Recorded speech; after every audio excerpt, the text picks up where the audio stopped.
আসসালামু আলাইকুম। আপনারা সবাই কেমন আছেন? আশা করি ভালো আছেন। আমিও ভালো আছি। আজকে আপনাদের সঙ্গে শেয়ার করব 2 রকম ডাল দিয়ে ভেজ ডাল রেসিপি। দেখতে যত লোভনীয়, খেতে কিন্তু তার চেয়ে বেশি মজা। এ দিয়ে কিন্তু ভাত খাওয়া যাবে, আর কিছুই লাগবে না। এখানে দেখুন 2 রকম ডাল নিয়েছি, মটরশুঁটি নিয়েছি, বিনস কড়াই, ফুলকপি, গাজর এইগুলো কেটে নিয়েছি। ভালো করে আগে মুগ ডালটাকে ভেজে নিতে হবে। আমি অর্ধেক দিয়েছি, মুগ ডাল হাফ আর মসুর ডাল হাফ। এটাকে ভালো করে ভেজে ধুয়ে নিয়েছি। ধোয়ার পরে দেখুন কড়াইতে 2 বাটি পানি দিয়ে দিচ্ছি। তাতে একটু লবণ, সামান্য লবণ আর হলুদ গুঁড়ো দিয়ে সাদা তেল দিয়ে দিচ্ছি 1 চামচের মতন, আর 2টো তেজপাতা দিয়ে দেবো। ভালো করে নাড়াচাড়া করে মিশিয়ে দিচ্ছি। এটাকে ঢাকনা দিয়ে আমি সেদ্ধ করে নেব। ততক্ষণ আমি এদিকে অন্যদিকে কড়া চাপিয়েছি। কড়াই তেল দিয়ে দিলাম, পর্যাপ্ত পরিমাণে তেল দেওয়ার পরে এই সবজিগুলোকে ভেজে নেব। তার জন্য বিনস আর গাজরটাকে আমি আগে দিয়ে দিচ্ছি। এটাকে আগে একটু ভেজে নিতে হবে। তারপরে আমি ফুলকপি আর মটরশুঁটি দেব। সামান্য লবণ দিয়ে এটা ভেজে নেব। পুরো ভিডিওটা স্কিপ না করে দেখবেন, আশা করি ভালো লাগবে। দেখুন এটা একটু ভাজা হয়ে গেছে। এরকম ভাজা হলে তারপর দিয়ে দেবো ফুলকপি আর মটরশুঁটি। এখানে আমি সামান্য হলুদ গুঁড়ো দেবো, একটু হলুদ দিয়ে আবারও ভেজে নেব। ভালো করে নাড়াচাড়া করে মিশিয়ে ভেজে নিতে হবে সুন্দর করে। আঁচটা কিন্তু মিডিয়াম রাখতে হবে, মিডিয়াম রেখে ভেজে নিতে হবে। দেখুন আমার ভাজা হয়ে গেছে প্রায়। এরকম করে ভেজে তুলে নিতে হবে।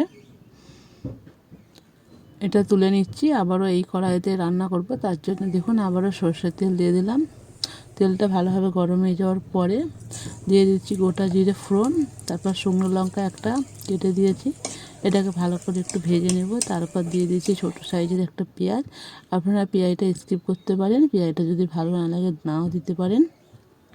পেঁয়াজটা একটু ভাজা হয়ে যাওয়ার পরে ততক্ষণ দেখুন এখানে আমি ডালটা কিন্তু আমার সেদ্ধ হয়ে গেছে। এটা আমি এবার বন্ধ করে দেবো এরকম অবস্থায় রেখে। তারপর এখানে রসুন দিয়ে দিচ্ছি। পেঁয়াজটা যেহেতু ভাজা হয়ে গেছে, রসুন দিয়ে আবারও ভালো করে নাড়াচাড়া করে নেব। রসুন আর পেঁয়াজ ভালো করে আর একটু নাড়াচাড়া করে ভেজে নিতে হবে। ভাজা দেখুন হয়ে গেছে, প্রায় লেগে আসছে নিচে। এবার আমি টমেটো কুচি দিয়ে দিচ্ছি। এখানে আমি 2টো টমেটো দিয়েছি। টমেটোটা একটু বেশি করে দিতে হবে, যেরকম রান্না করবেন সেরকম। আমি এখানে যেমন রান্না করবো তাতে দুটো টমেটো দিলেই ভালো লাগবে খেতে। দেখুন টমেটো পেঁয়াজ সব একদম গলে গেছে। এখানে আমি কোনো এক্সট্রা মশলা ব্যবহার করিনি, শুধু পেঁয়াজ টমেটো ভালো করে নরম করে নিয়েছি। তারপর দিয়ে দিলাম ভেজে রাখা সবজিগুলো, দিয়ে ভালো করে মিশিয়ে কষে নিতে হবে কিছুক্ষণ। আর এখানে কোনো আর সবজি ঝাল ফাল কিছুই দিতে হবে না, লঙ্কা গুঁড়ো এমনি ভালো করে কষে নিতে হবে এটাকে। তারপর ডালটা ঢেলে নিলাম, যে ডালটা সেদ্ধ হয়ে গেছে ঢেলে দিয়ে একটু পানি দিয়ে এটা ঢাকনা দিয়ে দেবো। ঢাকনা দিয়ে আমি 5 মিনিটের মতো রান্না করে নেব। 5 মিনিট পরে আমি ফিরে এসেছি। দেখুন ডালটা ভালো করে ফুটে গেছে আর সব কিছু সেদ্ধ হয়ে গেছে, কিন্তু আবারও ভালো করে নাড়াচাড়া করে দিচ্ছি।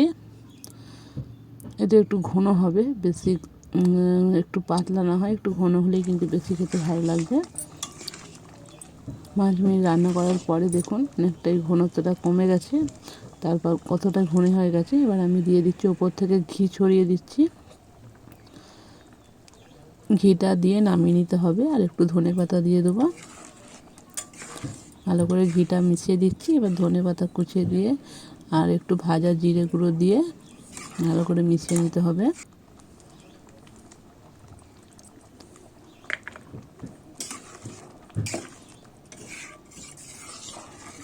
ভালো করে মিশিয়ে নিচ্ছি। এটা আবার ঢাকনা দিয়ে দেবো। ঢাকনা দিয়ে কিছুক্ষণ পর আমি নামিয়ে নেব। দেখুন একটা জায়গায় আমি ঢেলেছি, দেখুন কত সুন্দর কালার হয়েছে, আর খেতেও কিন্তু দারুণ হয়েছে। এখানে আমি ভিডিওটা শেষ করছি। সবাই ভালো থাকবেন, সুস্থ থাকবেন।